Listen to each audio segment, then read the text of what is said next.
Na realidade, as pessoas estão muito preocupadas se minha esposa, ao me beijar, tira a chapa ou não. Eu prefiro que ela tire. Tira a chapa, meu amor. Eu prefiro que ela tire a chapa, que o beijo é mais gostoso.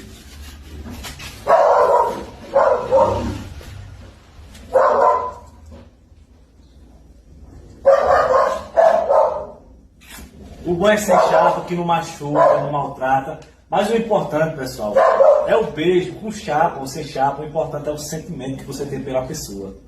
Né? Não importa se a pessoa tem dente ou não. O importante é que você ama e ama beijar a pessoa. E para quem não entende, beijar sem a chapa é mais gostoso, porque é natural. E dente bate no E dente, não bate no dente, né? É melhor não machuca. bater, ó. Melhor passar direto. É isso mesmo. Então assim, não liguem se a gente beija com chapa ou sem Não chapa. queira O importante saber nosso se é sentimento com um ou outro. sem. Sei que beija. É, E não beija muito, eu vi.